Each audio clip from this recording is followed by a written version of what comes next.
Hi folks, welcome to today's video. Well, this comic is one that, as I mentioned in the typed up process post, I was going to do something a little more involved in that I had the idea of actually doing a comic about this fictional film that I've thought up of called Nosferatu 2000, where I think of it as being this incredibly cheesy but super sincere, like it takes itself very seriously, a super sincere cyberpunk movie that would have been made in like the mid to late 90s. And it's about Nosferatu coming back from the undead to wreak vengeance on the world by hacking the blood net in the far flung future of either 1997 or 2000.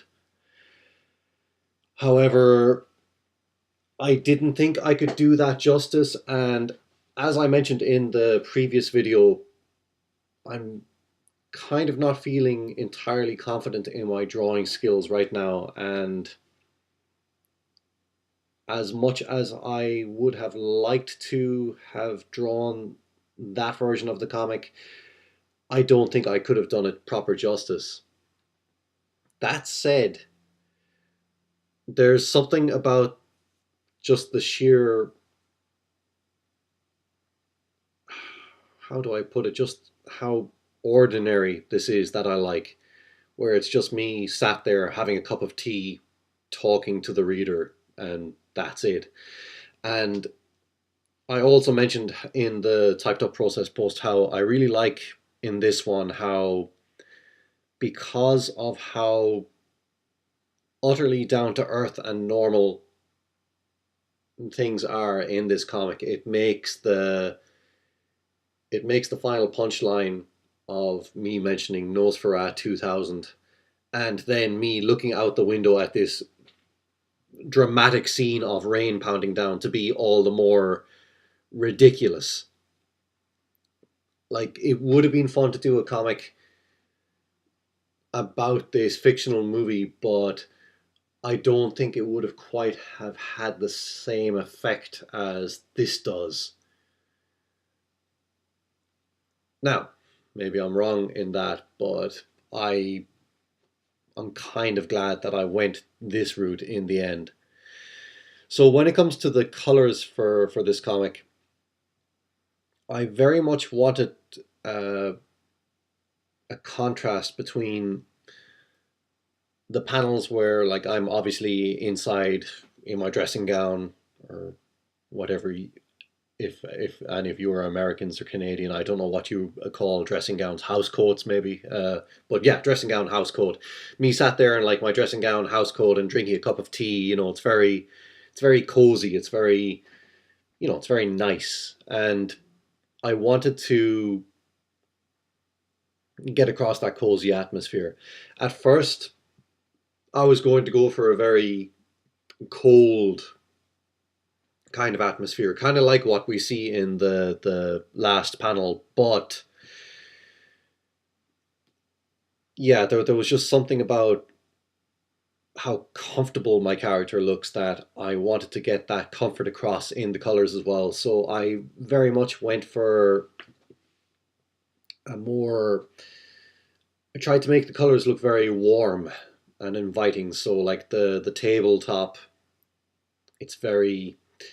I mean, it's brown, but I put in a lot of red into that brown, if you get me. And the background, like for the walls, I gave them a slightly reddish hue as well. And to help with that, I added like another overlay layer on top of everything, uh, which is just pure orange. And I set that to overlay, and I think I have the opacity set at 15% thereabouts. And that just helps bring out those reds and oranges and whatnot, and really gives that kind of nice warm kind of atmosphere to the room. Another little touch I thought would be nice to add, And this is a good example of how you can enhance you can enhance line work with the addition of little color touches. And I thought it would be a nice little detail in the fourth and fifth panels to show that after my character has taken a sip of tea, that his nose and cheeks suddenly get kind of ruddy and red, just to get across the fact that, like, he's obviously warming up due to that. Now, I could have probably done with adding maybe a bit of redness to his hands, seeing as they're holding the cup, but no, no. Thinking about it, I think that would have been going a bit too far. No, just adding the redness to the nose. It's a little detail that it just kind of adds to it a bit. It's not a detail that was needed, but it just, yeah, I'm just really into small little details like that. Things that people could overlook, but just add a little something to the overall narrative. Right, and then for the last panel, obviously I wanted it to look, I wanted to really enhance the look of that pounding rain that I've rendered in the line work. And I simply went with various shades of grey. However, I left the colors of my character looking out the window pretty much the same as you see in the previous panels, just to really make that stand out and contrast against all the grey of the final scene. And it just contrasts nicely, and it gives the impression of my character still being in this nice warm room despite the torrent outside. And with the to really get across the how miserable that final scene is, I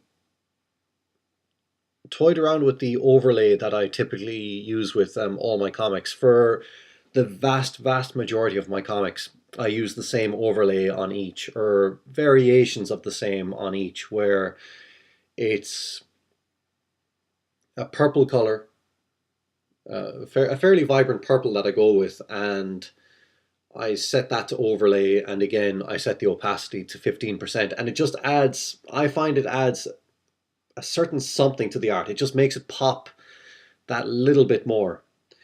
However, with this comic, what I wanted to do was I wanted only the final panel to have that purple overlay, and then to change the color of the overlay for the rest of the comic to help that cozy warm room feeling pop even more.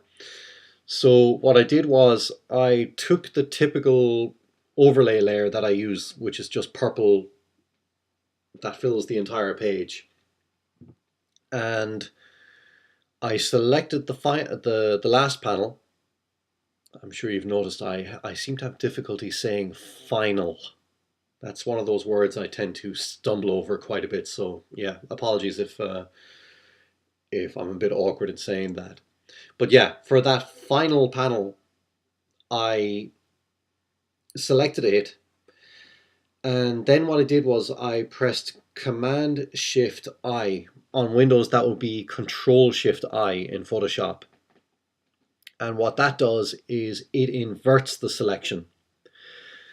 So in this case, because I've selected that last panel, when I invert the selection, it deselects what I've selected, that panel, and it selects everything else. And then it was simply a matter of me pressing Command U, again Control U if you're in Windows, and I changed the hue to a red pink color. And because only the first 5 panels are selected, only they uh, only they get the kind of pink overlay, while the purple overlay is still there on the final panel. And changing the overlay for those 5 panels, what it does is it helps that kind of cozy atmosphere pop even more. Whereas the purple overlay for the last panel, that really helps with that drudgerous kind of atmosphere I wanted to go for. And yeah, that's I'll call that quits then, because I've covered pretty much everything there. So I will leave it at that, and I will talk to you at the next video. Oh, and have a good weekend. Take care.